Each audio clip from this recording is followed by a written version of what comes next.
irmãs e irmãos, nós estamos aguardando só alguns resultados aqui de som. A imagem hoje está um pouco precária, mas eu acho que dá para acompanhar. E se alguns quiserem chegar mais perto também, eu acho que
Alô? Alô? Eu estou falando e estou sendo ouvido. Ótimo. Excelente. Obrigado. Então já um progresso. Alguma coisa para você falar, Paulo? Não? Posso começar a falar.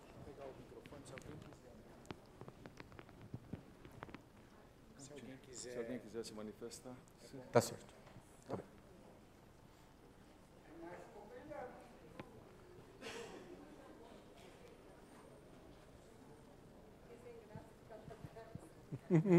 Aí, Enide, seja bem-vinda. Eu sei que você gosta do banquinho lá no fundo. Não queria deixar você sem graça, mas é que eu quero, quanto mais perto o pessoal aqui, melhor. Irmãs e irmãos, estamos aí neste estudo.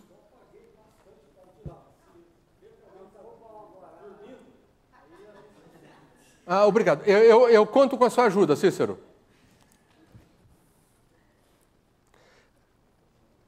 O ciclo de estudos que está sendo desenvolvido se detém na exposição da oração do Senhor. E como tivemos a exortação hoje, muito própria do reverendo Ricardo, para aqueles que estavam no culto, da importância da oração, do lugar que deve ter a oração.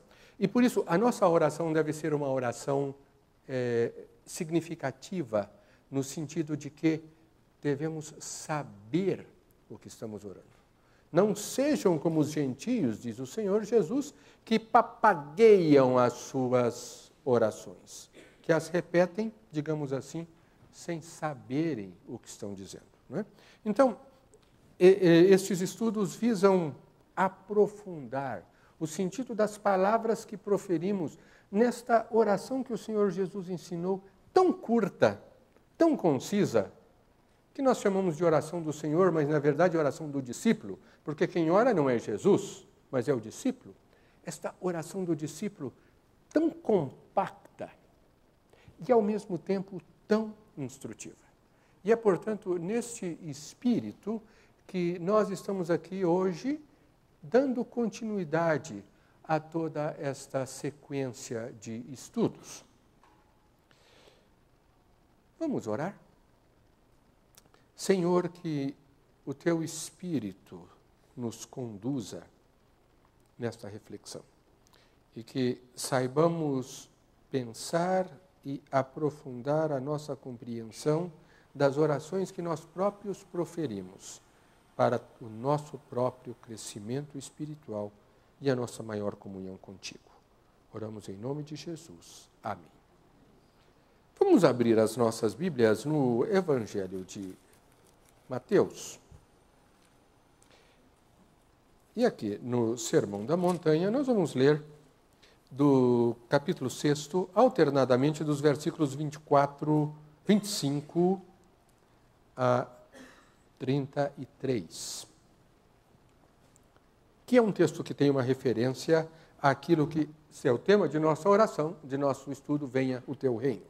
Mateus, capítulo 6, de 25 a 33, nós vamos fazer essa leitura alternadamente.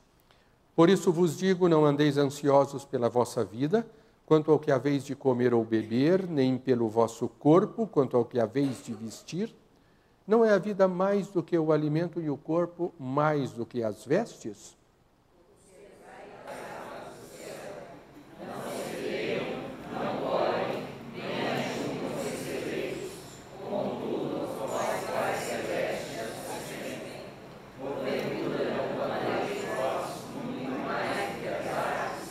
Qual de vós, por ansioso que esteja, pode acrescentar um côvado ao curso da sua vida?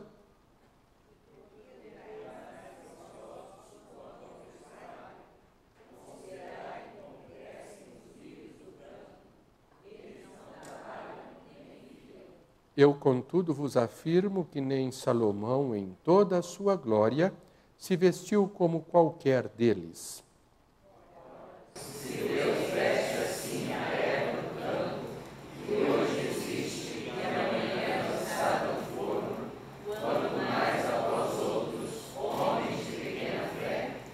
Portanto, não vos inquieteis, dizendo, que comeremos, que beberemos, ou com que nos vestiremos?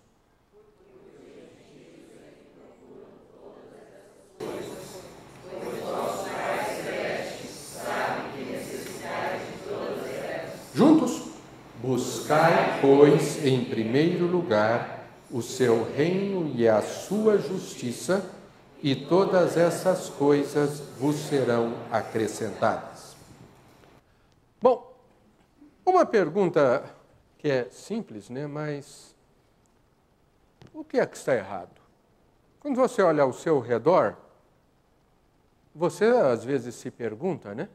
O que está errado? E, especialmente quando nós tomamos tempo para prestar atenção nos jornais, nos telejornais, nas revistas, nas entrevistas, quando olhamos para a nossa cidade, para o nosso país, para o mundo, o que é que está errado?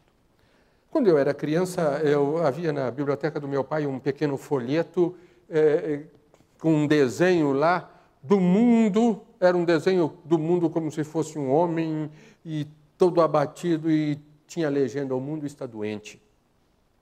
Daqueles folhetos evangelísticos, o mundo está doente. Então, a questão não é de agora. A questão se arrasta. E a questão vem sempre inquietando a nós, seres humanos. E é interessante que esta é uma questão humana. Algum de vocês já ouviu dizer de algum leão com problema de consciência porque tinha matado um outro animal e se alimentado dele? Você já ouviu falar de alguma conferência das aves migratórias para investigar por que é que o tempo estava diferente naquela época e estava mais complicada a migração de um lugar frio para um lugar quente? Não, essa é uma questão nossa, humana, de nos preocuparmos e de estarmos inquietos como que com fome de alguma outra coisa.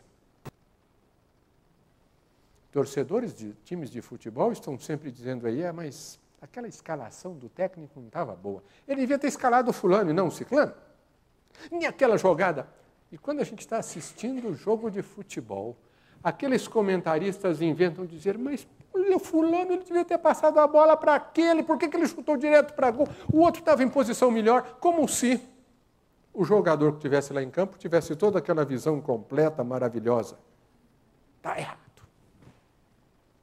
Bom, talvez eu possa levantar uma questão que eu mude um pouco o ângulo do nosso questionamento e pensemos o seguinte, o que é possível fazer ou o que nós podemos fazer para corrigir esta situação? Então, eu quero levantar aqui aquilo que seria o que nós poderíamos chamar de a resposta bíblica. Uma parte, pelo menos, da resposta bíblica. A humanidade deve viver em harmonia com os propósitos de Deus.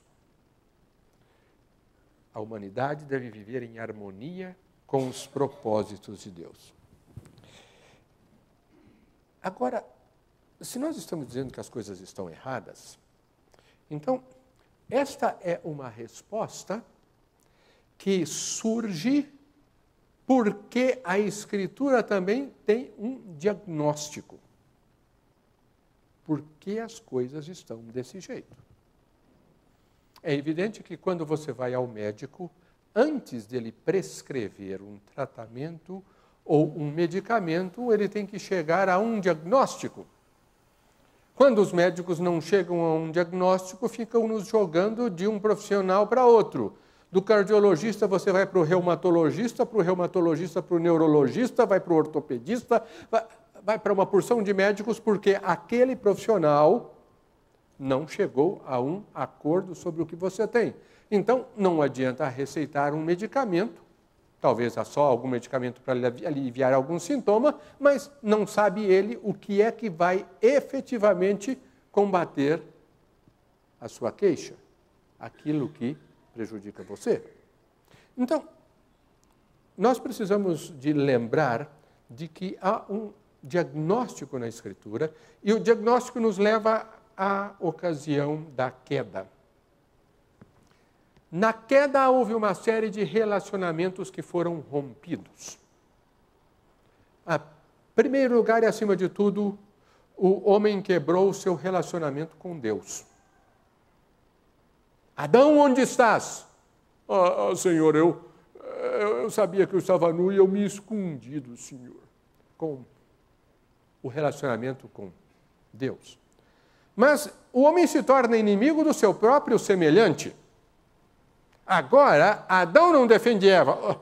Senhor, a mulher que o Senhor me deu, hein? E daqui a pouco, um irmão mata a outro irmão. O relacionamento com os semelhantes é prejudicado. Mas o relacionamento do homem, ele se torna estranho a si mesmo. Ele tem esta quebra de relacionamento consigo mesmo. Essas contradições que você e eu enfrentamos e carregamos conosco. E o homem quebra o relacionamento também com a natureza, se aliena da própria natureza. Agora, para obter o pão, você vai sofrer com erva daninha. Agora, a maldição inclui a tiririca, inclui o joio. Aqueles que de uma ou de outra maneira convivem ou conviveram com a lavoura sabem muito bem como que a erva daninha cresce mais depressa. Ou vocês, senhoras que gostam de ter o seu vaso, o seu canteiro, sabem disso. Parece que a erva daninha é tão pressurosa em crescer e aquela plantinha que você cuida é tão lenta. Há todo este rompimento, todo este grupo de relações rompidas. Então, nós temos que, em certo sentido, voltar ao começo, voltar àquela questão que nós estávamos fazendo antes. Não só o que está errado, mas o que podemos fazer para corrigir essa situação. Nós oramos na oração do Senhor, venha o teu reino. Esta é a segunda petição. A primeira petição, santificado seja o teu nome, é a primeira de 3 petições que são voltadas para Deus. Santificado seja o teu nome, venha o teu reino, seja feita a tua vontade. São 3 petições nas quais a atenção é tu, ó Deus. As outras petições, 3 ou 4, conforme dividam de uma ou de outra maneira os exegetas, são ligadas à nossa realidade, à nossa vida. Mas primeiro o nosso olhar se volta para Deus. Daí, num certo sentido, podemos dizer que a nossa petição, venha o teu reino, é a petição que responde a essas questões. O que é que está errado? Como corrigir a situação? Mas aí, a primeira questão é, o que é essa ideia de reino? Então, vamos agora tentar olhar um pouco mais. Olhemos, e esses textos que vão sendo indicados aí, eu gostaria que você abrisse e do seu lugar pudesse uma ou outra pessoa ler o texto para a gente. O nosso primeiro texto está em Marcos 14, 15. Onde que eu deixei o microfone? Ah, está com Paulinho. Paulo, desculpa. Marcos 14, 15. Alguém... Doutor Leôncio, pode ler? Então o microfone chega aí que nós ouviremos o senhor. Marcos 14, 15. Diz assim: E ele vos mostrará um espaçoso cenáculo mobiliado e pronto. Perdão. Marcos 1. Marcos 1. Eu fui a Marcos 14. É um pouco adiante. Marcos. Esse texto que o Dr. Leôncio lerá está bem no início do ministério de Jesus. Ou seja, ele está dizendo, estou começando o meu ministério, vejam o que vem. Minha proposta, minha plataforma. Marcos 1, 14. Depois de João ter sido preso, foi Jesus para Galiléia, pregando o Evangelho de Deus, e dizendo, o tempo está cumprido, e o reino de Deus está próximo. Arrependei-vos e crede no Evangelho. Veja, irmão Leôncio, que Jesus está colocando como um dos elementos da sua plataforma o anúncio da iminência do reino. O reino está próximo. Em alguns outros lugares se diz, é chegado o reino. O reino chegou? O reino veio? Não, o reino ainda vem? É uma questão interessante esta, por causa desta aparente imprecisão dos textos, mas, na verdade, a imprecisão está relacionada com o fato que o reino veio e ainda virá. Veremos um pouco sobre isso. Só lembrando o seguinte, as expressões são equivalentes, reino de Deus e reino dos céus. Por que isto? Em Mateus, nós encontramos menções mais de reino dos céus. Mateus escreve aos judeus. E os judeus tinham e ainda mantêm uma grande reverência para com o nome sagrado, o nome de Deus. E eles recusam-se muitas vezes a pronunciar o chamado tetragrama sagrado, as 4 letras do alfabeto hebraico que soam como Jeová ou como Iavé. Tal é o respeito. Por isso, eles referem-se a Deus, às vezes, como o nome. Por isso que você viu que na petição anterior é santificado seja o teu nome. O nome é o representativo da pessoa. Por isso, Mateus é cauteloso em usar reino de Deus e usa a expressão reino dos céus. Mas elas têm o mesmo sentido. Reino de Deus ou reino dos céus estão aí semelhantes. Para você ver como que este assunto, este tema é central na pregação de Jesus, em Mateus a expressão reino de Deus ou reino dos céus ocorre 49 vezes. Em Marcos ocorre 16 vezes. Em Lucas ocorre 38 vezes. Ou seja, não é alguma coisa que aparece de vez em quando, como eclipse, que de vez em quando aparece, ou como dia bissexto, que aparece de 4 em 4 anos, mas é algo recorrente, presente, frequente na pregação de Jesus. Veja, inclusive, este outro texto que está indicado, em que Jesus fala bastante sobre o reino de Deus. Vejamos quem pode ler isso para nós. Regina, né? Regina, pode ler. Mas as multidões, ao saberem, seguiram-no, aconselhando-as,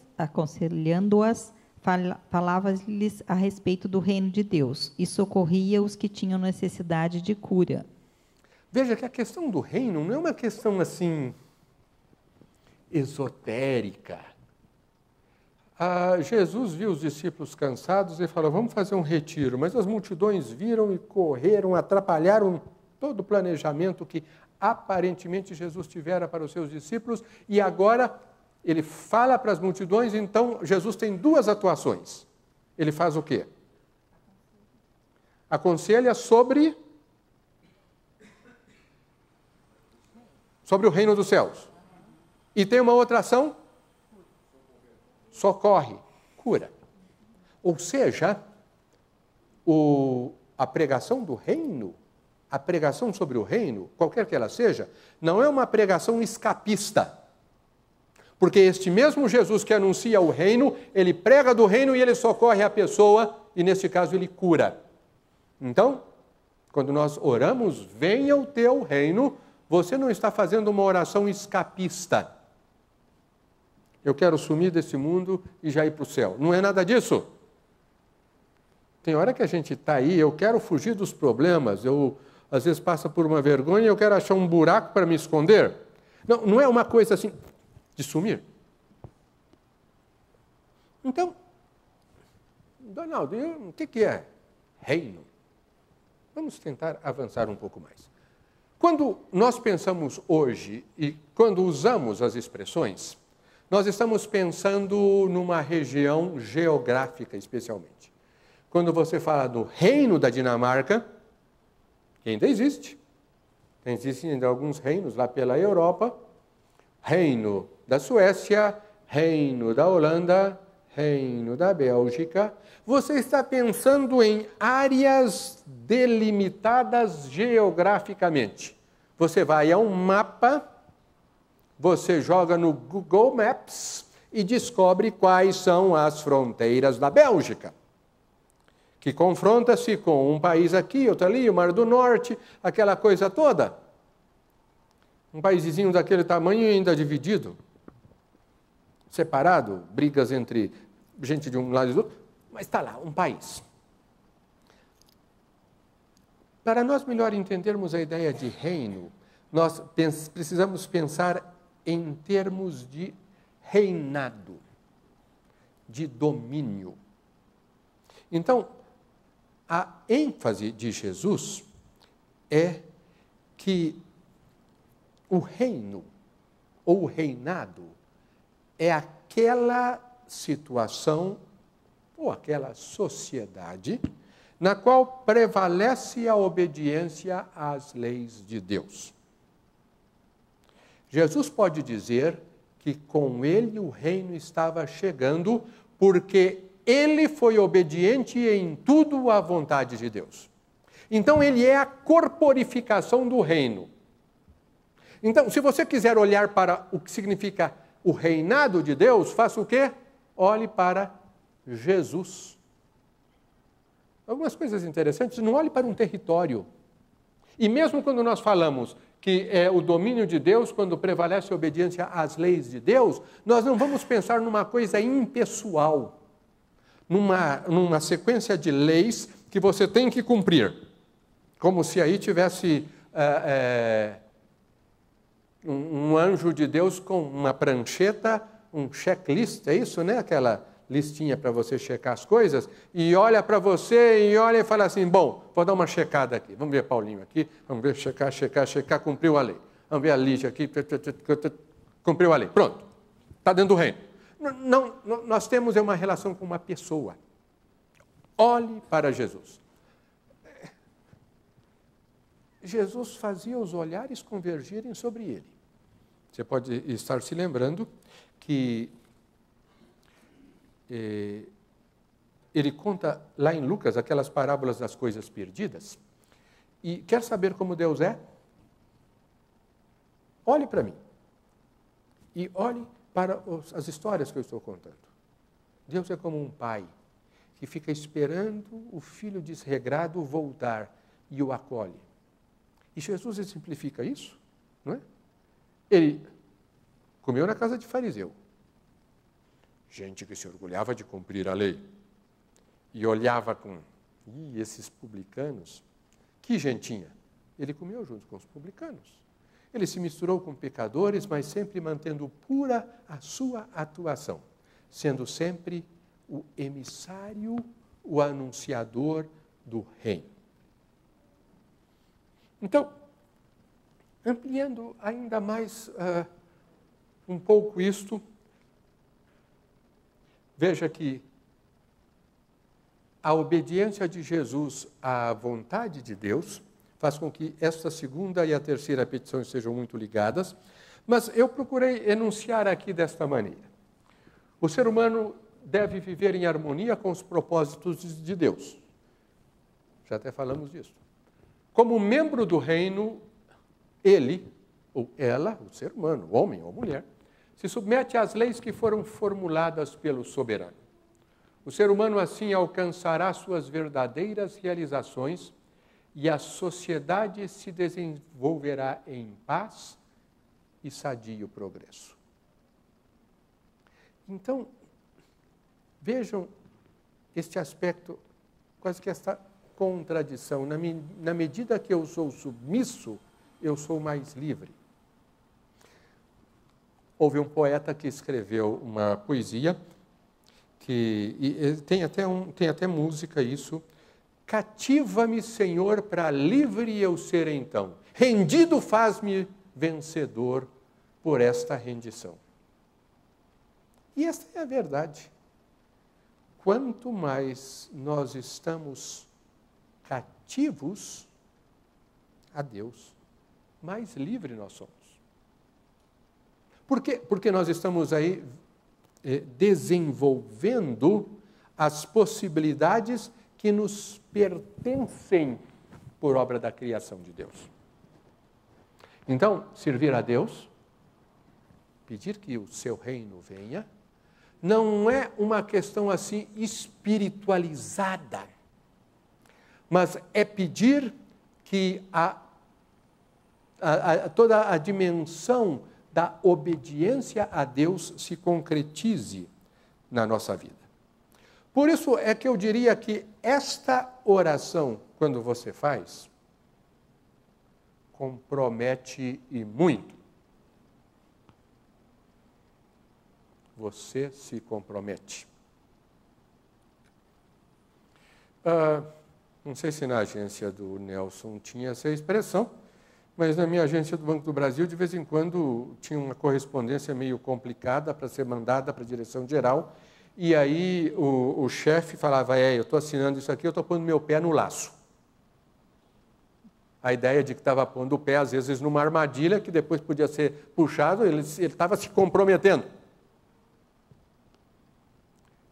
Esta oração compromete muito a você.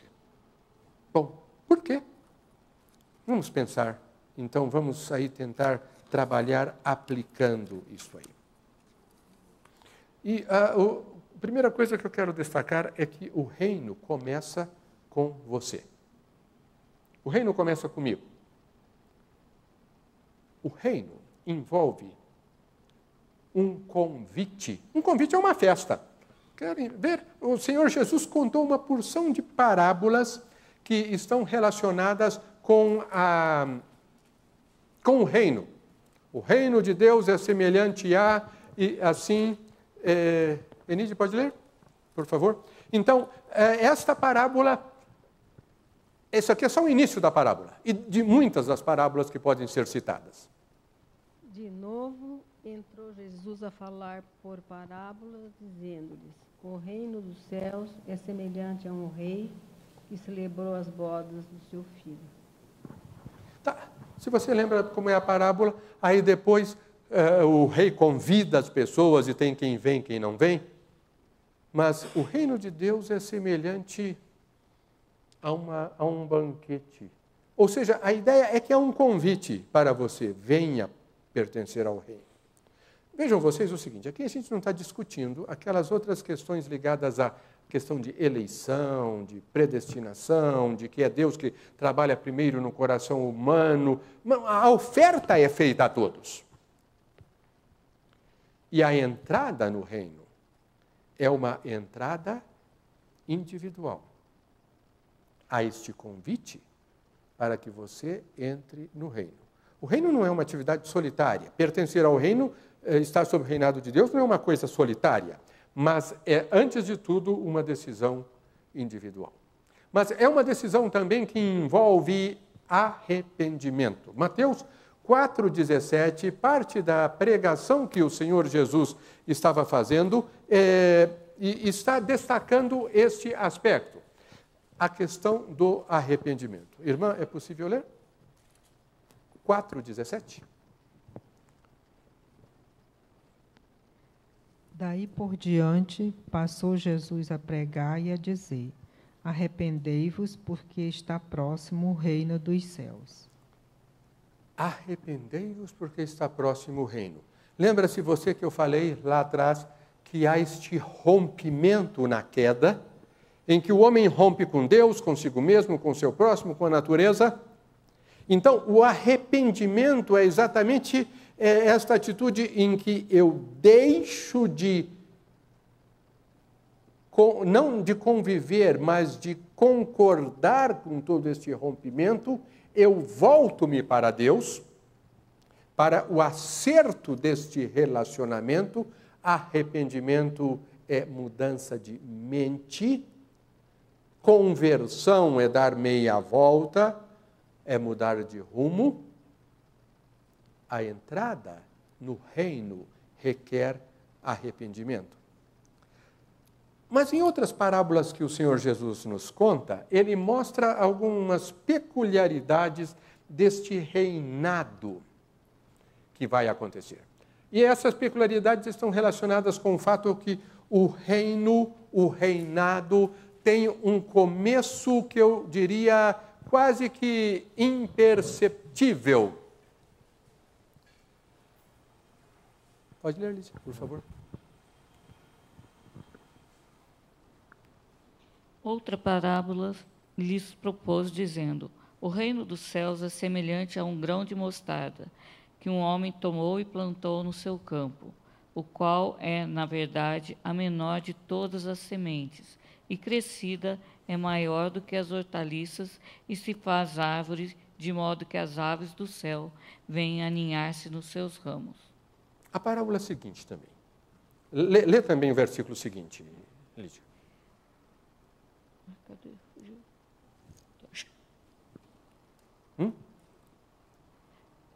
Disse-lhes outra parábola: o reino dos céus é semelhante ao fermento que uma mulher tomou e escondeu em 3 medidas de farinha até ficar tudo levedado.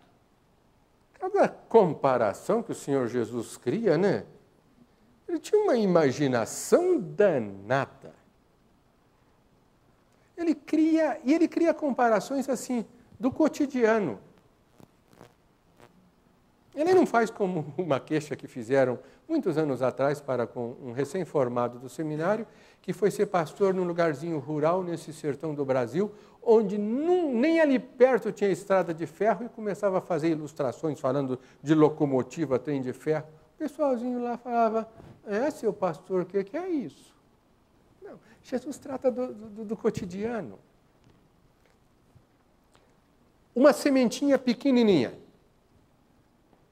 Quem dá muita coisa por ela?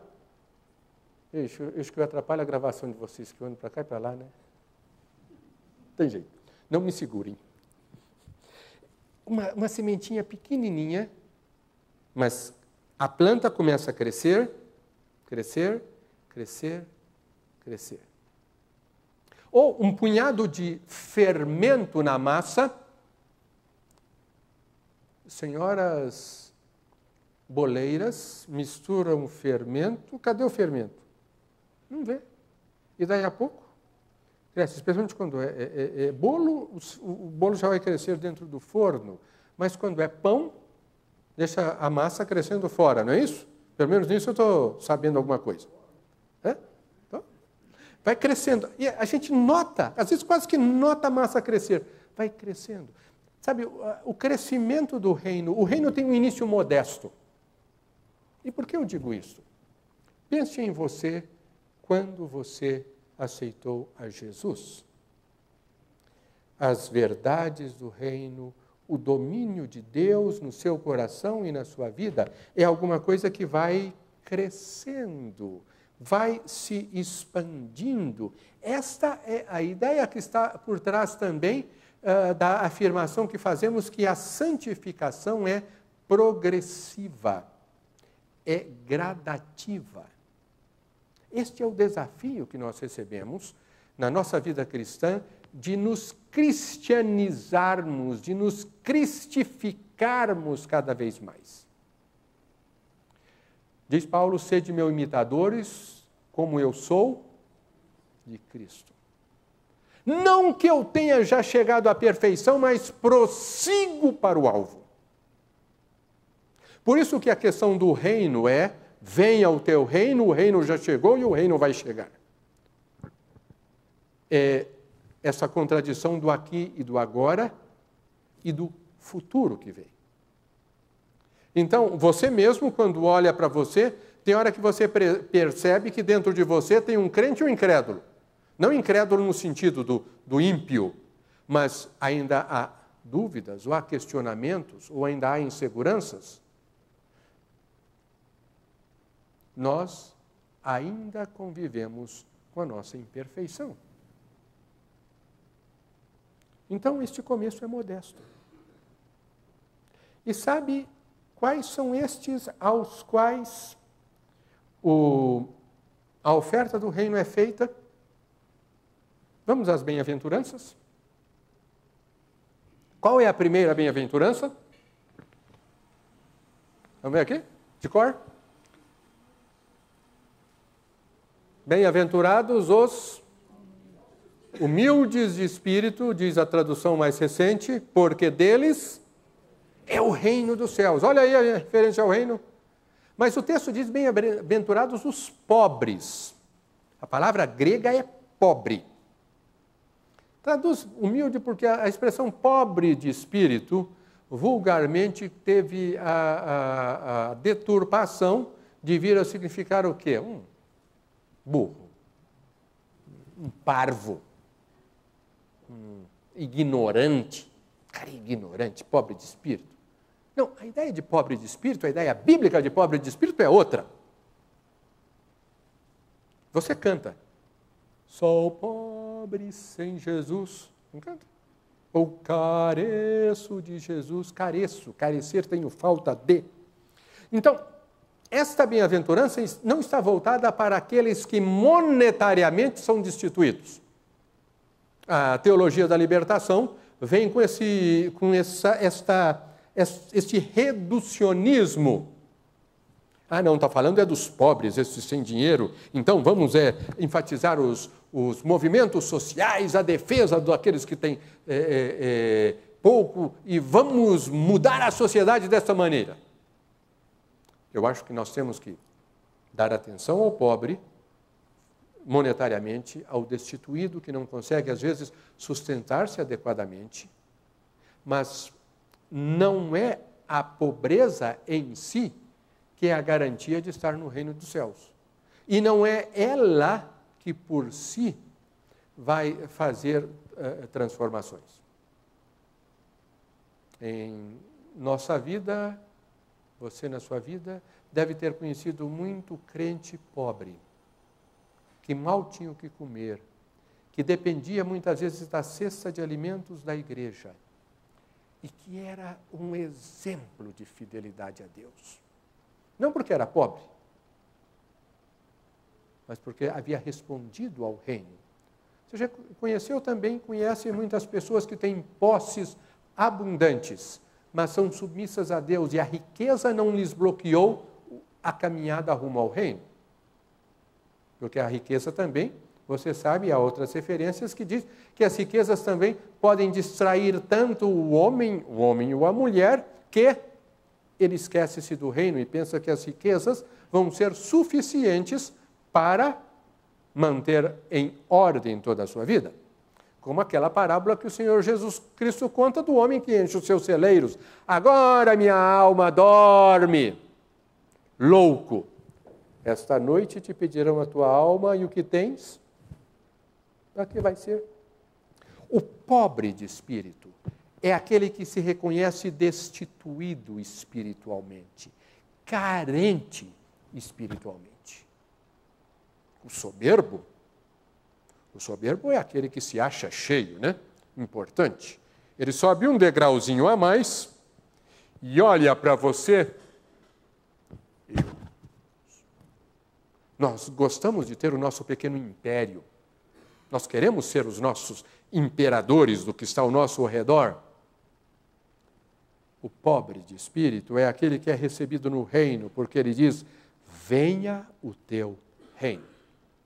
O domínio de Deus se exerça, se estabeleça em mim. Mas, retomando aquele texto que lemos no início do nosso estudo, o reino de Deus deve ser uma busca prioritária. Recordando, então, nós lemos Mateus 6, 32, 33. Você pode ler, por favor? Mateus 6, 32, 33, lemos há pouco, mas é importante recordar.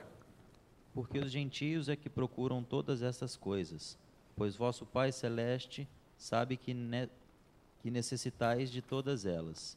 Buscais, pois, em primeiro lugar o seu reino e a sua justiça, e todas essas coisas vos serão acrescentadas. A prioridade deve ser buscar o reino, né? Os gentios é que se afadigam muito e muito por todas as coisas materiais.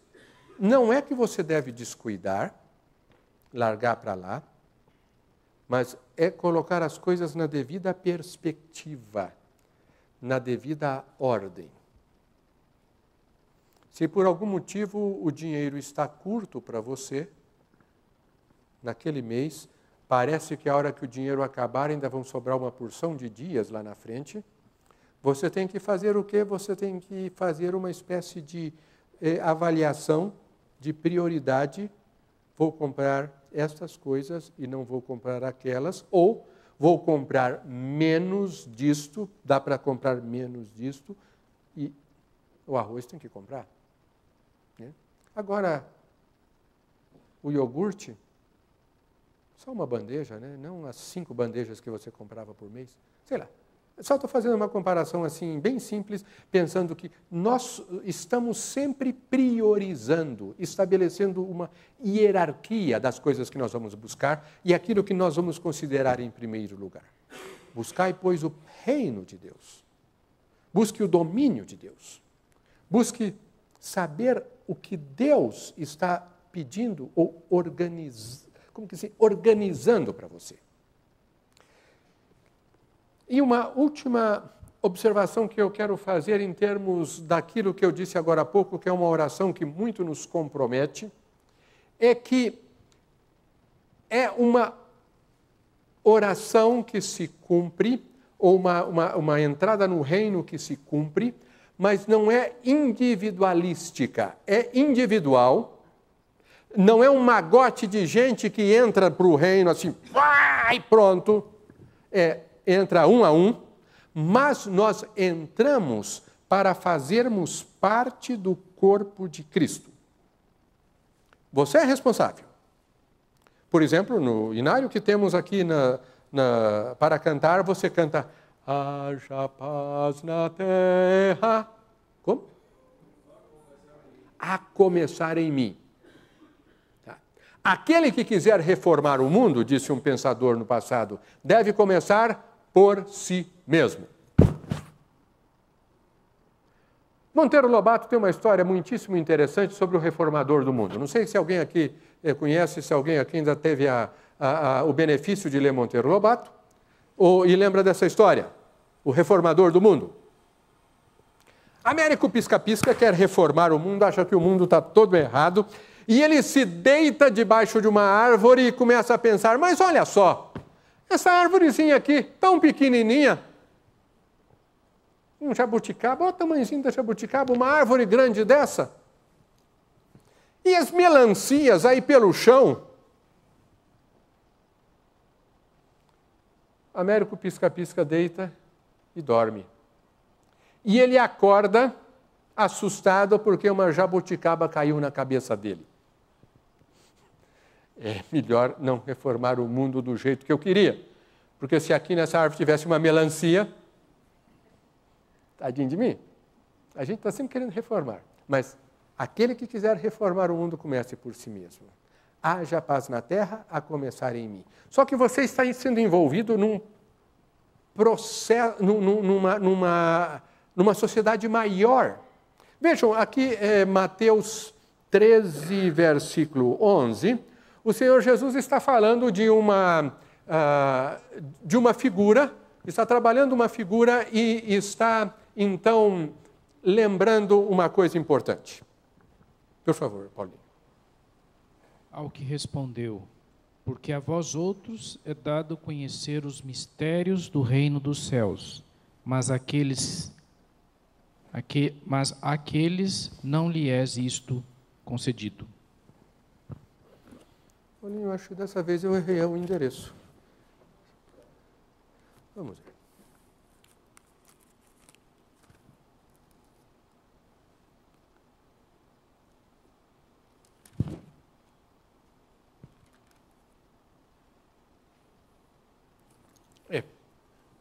Donaldo errou. Mas porque o texto que eu queria era um outro que diz o seguinte, que Jesus adverte que,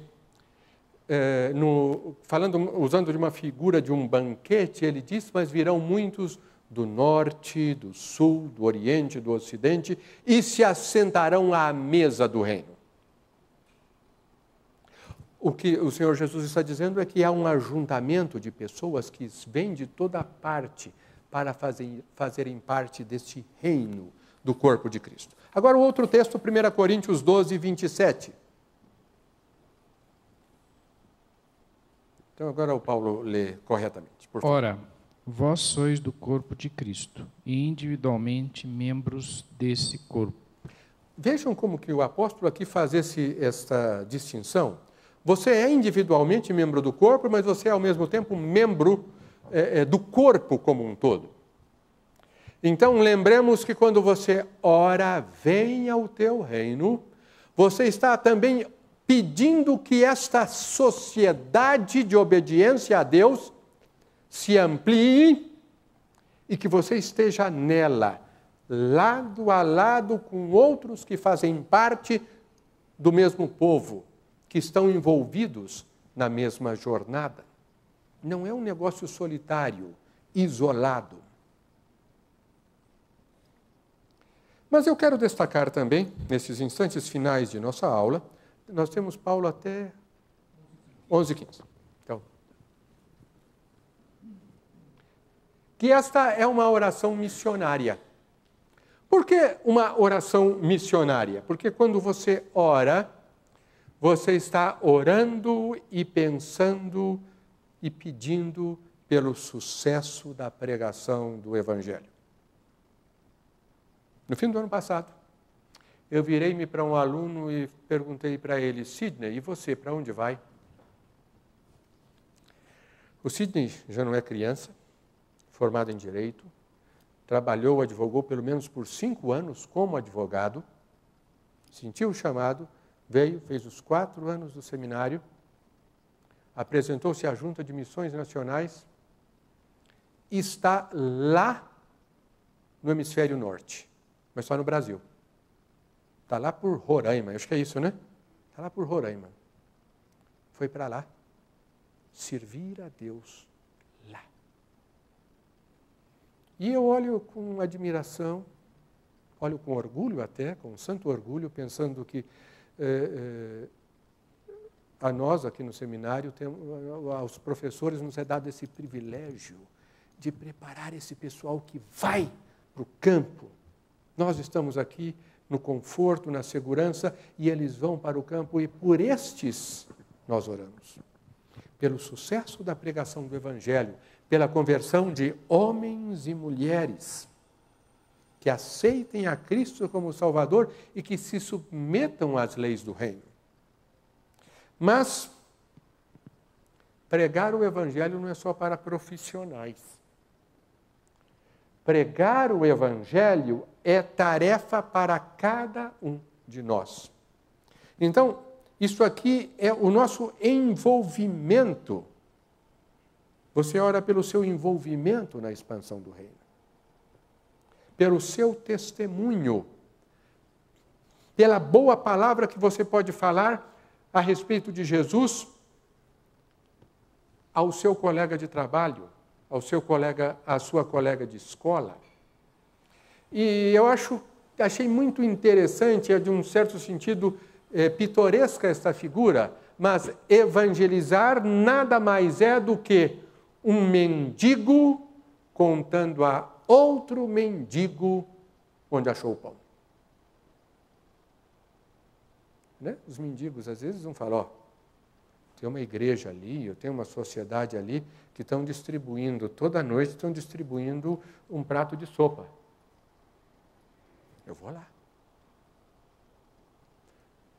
Bem-aventurados os pobres de espírito, porque deles é o reino dos céus. Se você é um pobre, do ponto de vista espiritual, você continua a ser um mendigo. Quer você tenha 1 ano de convertido, quer você tenha 50 anos. Quer você nasceu na igreja ou quer se converteu depois como adulto. Nós todos, a vida inteira, somos mendigos diante de Deus. E que nós somos aqueles que contamos a outros onde nós encontramos pão. Não é uma grande, não é preciso você ser um grande orador, ter a afluência que tem o reverendo Fernando, que tem o reverendo Ricardo, que tinha o reverendo Júlio. Não. Você pode, às vezes, gaguejar no sentido de não saber achar as palavras, mas você pode falar de Jesus. E contribuir, portanto, para a expansão do reino de Deus. Mas é bem sabido que o reino de Deus há de completar-se. Então, há uma dimensão que eu diria que é uma oração para o futuro, é uma oração escatológica. O Cordeiro será o rei, reunindo todos os que lhe pertencem. E nós temos aí 2 versículos para lermos, para encerrarmos o nosso estudo. O primeiro deles é no Salmo 146, versículo 10. E depois um versículo que nos fala lá do final dos tempos, que é Apocalipse 11, 15 e 16. Salmo 146, verso 10. Alguém aqui já está com a Bíblia aberta? Amado, não? Aqui. Então, por favor. E depois você lê, e depois passa para você ler o de Apocalipse, por favor. Salmo 146, 10. O Senhor reina para sempre. O teu Deus, ó Sião, reina de geração em geração. Aleluia. Este era o reconhecimento do hebreu, do judeu. O teu Deus, ó Sião, reina para sempre. Os países ao redor podiam estar fazendo todas aquelas ameaças, mas a convicção do genuíno e temente judeu era que Deus reinava para sempre. Acima de todas aquelas convulsões políticas e sociais, estava um Deus que reinava para sempre. Agora, Apocalipse nos fala assim do final, é um livro complexo de ler, mas vejam que é muito clara esta mensagem dos versículos que agora serão lidos. Apocalipse 11, 15 e 16. O 7º anjo tocou a trombeta e houve no céu grandes vozes dizendo: o reino do mundo se tornou de nosso Senhor e do seu Cristo, e ele reinará pelos séculos dos séculos. E os 24 anciãos se encontram sentados no seu trono, diante de Deus, prostrando-se sobre o seu rosto e adorando a Deus. É o aleluia de Handel. Você canta. Aleluia, aleluia. E ele reinará para sempre. Dizem que o mordomo de Handel o encontrou embasbacado, paralisado, quando ele terminou de compor esta parte do Messias. Parece que, como que... O músico, quando começa a compor, esses grandes músicos, às vezes desligam do mundo, né? Mas ele... Essas coisas tão maravilhosas, até enigmáticas para nós, como isso há de ser, de fato, mas o reino, o domínio completo há de se dar no futuro. E nós anunciamos isto também. Quando nós celebramos a ceia, uma das tarefas que eu, como pastor, tenho é dizer que essa celebração é feita por Jesus, é por ordem de Jesus, até que ele venha. E o apóstolo Paulo, naquele brilhante e maravilhoso hino de Filipenses capítulo 2, diz que no final, ao nome de Jesus, há de se dobrar todo o joelho no céu, na terra, debaixo da terra, toda língua confessará: Jesus Cristo é Senhor. Agora, aqui é uma coisa que é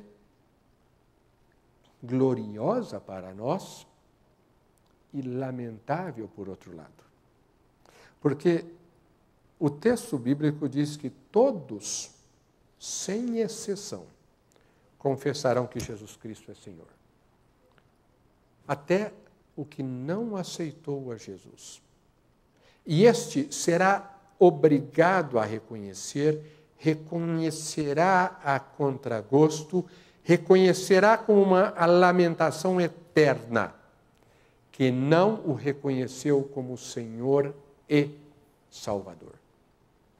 Veja que a palavra de Paulo não é Jesus Cristo é Senhor e Salvador, mas Jesus Cristo é Senhor. Ele é o Rei.